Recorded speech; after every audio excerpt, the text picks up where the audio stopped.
총통의 자리에 오르게 되고요. führer의 자리, 총통의 자리에 올라오면서 이제 드디어 권력의 정점에 오르게 되고, 자, 이런 히틀러는, 자, 장군들과의 관계를 이제 좀 알아봐야 돼요. 히틀러는 이제 나라를 이런 식으로 법적으로 장악을 하긴 했으나, 군부를 장악하는데 꽤나 좀 애먹어요.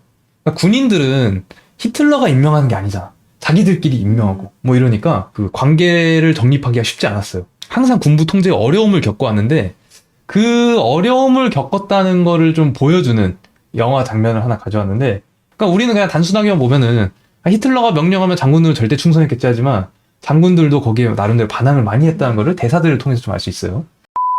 좀 인상 깊은 대사들이, 너희들은 사관학교 몇 년 나온 주제에 맨날 나를 무시해왔어. 근데 이 군사적인 영광은 다 내가 혼자 이뤄낸 거야. 너네는 사사건건 나를 방해해왔고 내 명령을 듣지 않았어. 뭐 이런 게 폭발하는데, 실제로 저런 날을 또 찾아보니까 저건 오바다라는 주장도 있긴 한데 실제로 저런 적이 있긴 하다라는 또 얘기도 있고 하더라고요. 그러니까 히틀러가 장군들이랑 좀 갈등이 있었다는 거는 저런 장면으로 보는 것도 괜찮은 것 같아서 가져와 봤어요. 아, 히틀러가 말년에 알츠하이머가 있었다고요? 그것도 구현했어 저기서? 자, 아무튼 이렇게 보면은 히틀러가 장군들을 어떻게 통제해 가는지 그거를 한번 보는 것도 재밌겠다 싶어서 가져와 봤습니다.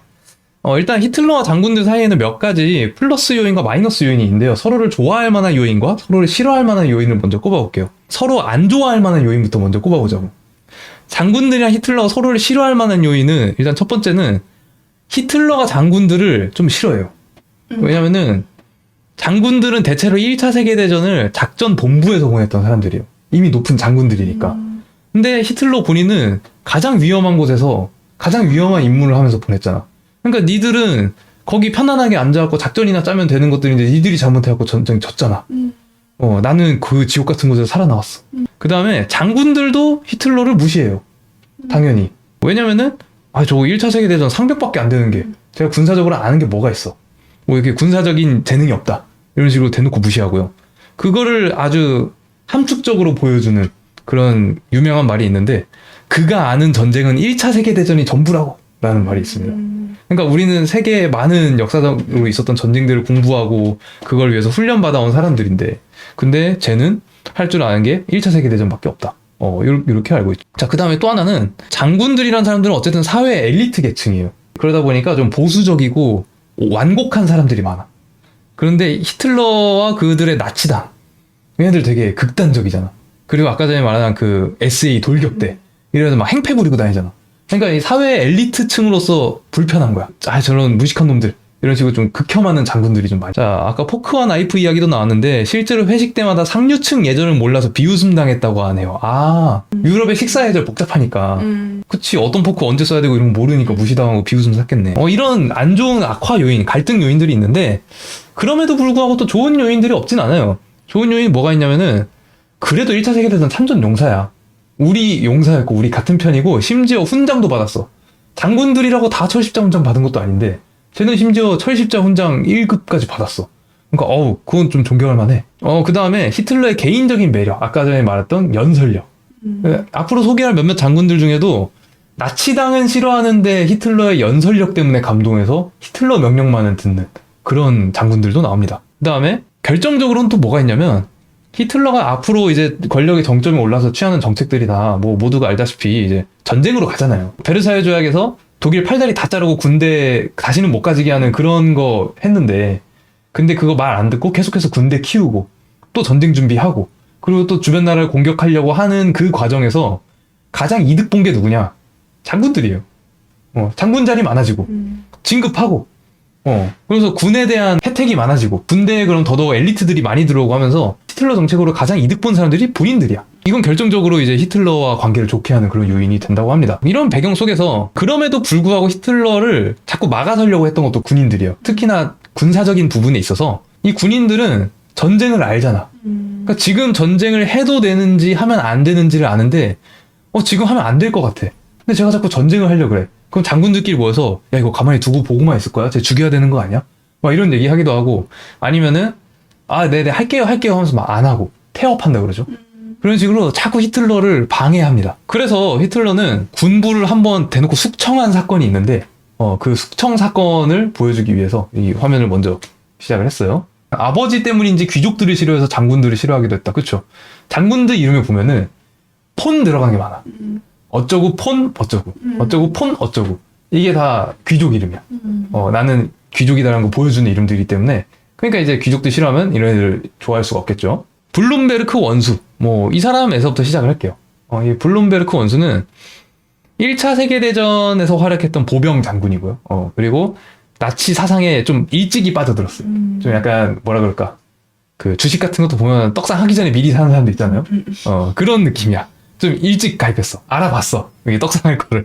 그래가지고 히틀러 집권 이후에 국방장관 그리고 전쟁장관에 임명이 됩니다. 상한가 친 거죠. 여기서 아래 인물 먼저 설명하고 이 블룸베르크에 대한 설명을 다시 돌아올게요. 이 아래 인물은 에른스트 램이라는 사람인데 아까 계속 말했던 돌격대 있죠? 정치 깡패들? 거기에 우두머리가 이 램이에요. 근데 이 정치 깡패들이 가입 자격이 딱히 없었대. 허들이 낮았대. 그러다 보니까 그 히틀러가 집권하니까 이 떡상을 한 거야. 가입자가 400만이 돼요. 그러니까 막 소문이 막 도는 거야. 사람들 사이에 소문이 도는 게 이 돌격대가 결국에는 군대를 먹을 것이다. 그러니까 독일 국방군이라고 부르는데 이 국방군도 결국에는 돌격대에 흡수가 될 것이다. 이 장군들 나중에 다 잘린다. 램이 결국 그 독일 군대 우두머리가 될 것이다라는 소문이 돌고 심지어는 돌격대에서 반란을 일으키고 히틀러까지 제끼려고 하고 있다. 라는 얘기까지 돌아요.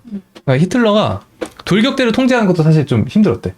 그러니까 돌격대는 스스로 우린 히틀러 명령 듣는 사람들이 아니야. 우리가 하고 싶은 대로 하는 사람이라고 생각을 했고 램은 자기를 히틀러랑 동급으로 놓고 생각을 했다고 하니까 그러니까 좀 통제에 어려움을 겪었던 것도 맞는 것 같아요. 자, 그래서 나중에 이 블룸베르크 원수가 얘네들 반란 일으킨다고 하는데 히틀러 뭐라도 좀 해달라. 그냥 빨리 제거해라. 안 그러면은 군대가 할 수 있는 제도적인 거 계엄령 선포하고 우리가 너 제끼고 국가 비상상황 선포해서 얘네들 없애겠다. 라고 최후 통첩을 합니다. 이럴 정도로 이제 둘 사이의 갈등이 엄청나게 심해지게 돼요. 근데 그러다가 히틀러가 결국에는 마음을 먹어요. 둘 중에 하나를 골라야 되니까 돌격대를 벌여요.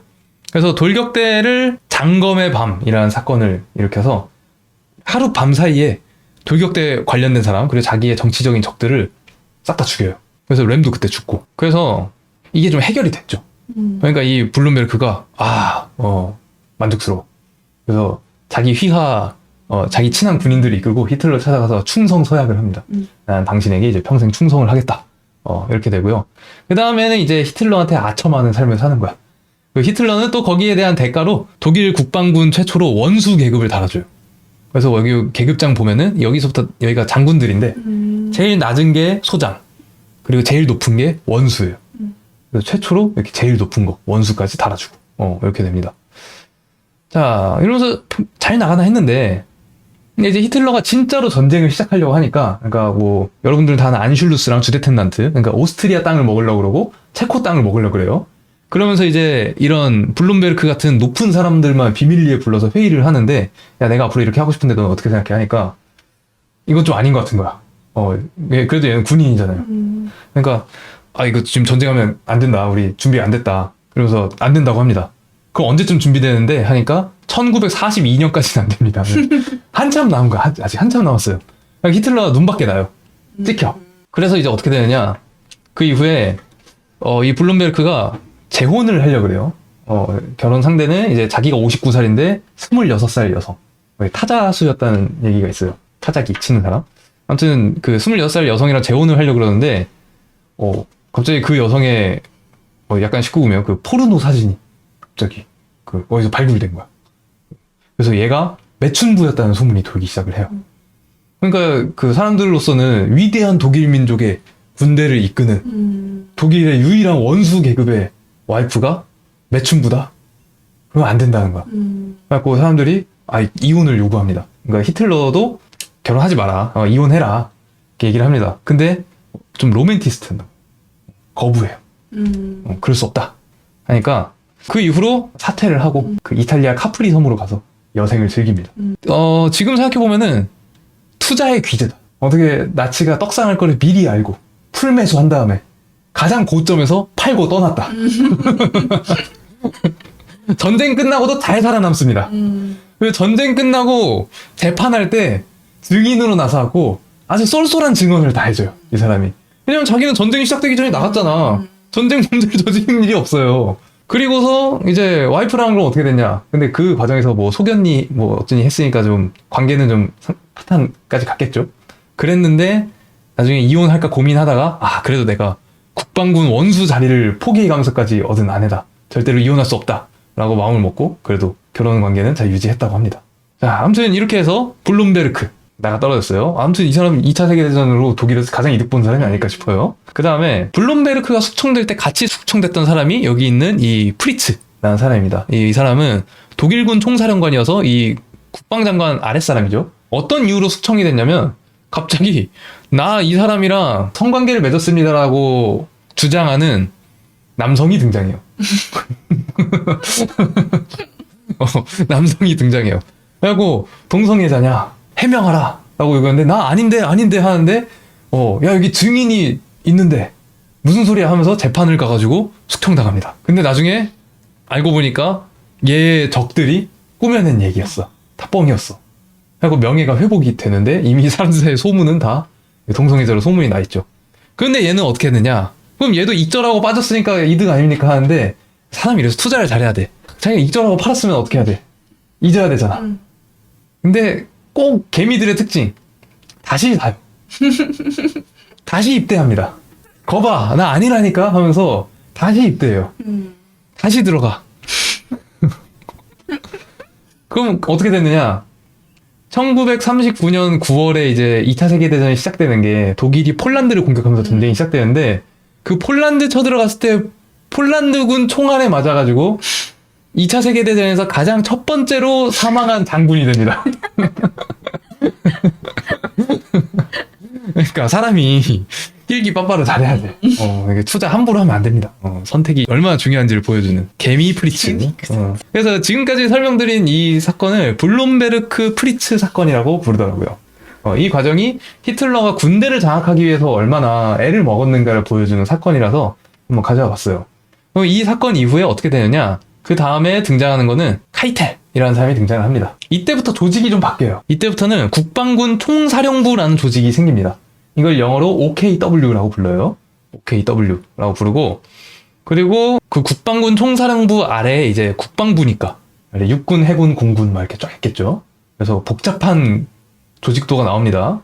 자, 독일 국방부에는 독일 국방부 OKW라고 있고요. 오벌 코만도 뭐였지? 베르마흐트 이렇게 부르더라고. 오벌 코만도 베르마흐트 해서 국방군 총사령부가 있고 그 밑에 독일 육군이 있죠. 육군 총사령부에서 OKH라고 불러요. 그리고 각각은 다 이런 사령관들은 사령관 시기나 됐으면 제일 높잖아. 그러니까 자기 옆에서 이제 조언해주는 참모가 있어야겠죠. 참모를 두고 있어요, 다들. 그래서 옆에 이제 참모, 이런 국방군 총사령부의 작전부장 이런 사람들이 옵니다. 그리고 여기 육군 총사령부, 이 사람도 꽤 높은 사람이에요. 그러니까 육군 총참모장. 우리나라 식으로 하면 참모총장. 근데 우리나라는 육군 참모총장 그 자체가 제일 위인데 그 독일군에서는 그 육군 총사령관 옆에서 이제 그 아래에 있는 그런 거고. 자, 이렇게 되고요. 그 다음에 육군 총사령부에서는 이 당시 이제 프랑스 공격할 때 기준으로 보면은 A 집단군, B 집단군, C 집단 군대를 크게 세 덩이로 나눈 거야. 이 사람들만 해도 어마어마하게 높은 사람들이에요. 이 밑에 있는 사단만 해도 막 수십 개, 수백 개 되는 그런 사람들이에요. 수십 개 되겠다. 간부들 중에 빡빡이와 풍성맨이 4대 3 정도 되는 것 같다. 그러니까 나도 그 생각이 들더라고. 얘도 왜 이렇게 탈모가 많아? 자, 그래서 인물들을 하나씩 조금씩 설명해 가면서 가겠습니다. 카이텔과 요들, 맨 위에 있는 이 비렐름 카이텔, 그리고 알프레드 요들, 이 OKW 두 2인방부터 소개를 할게요.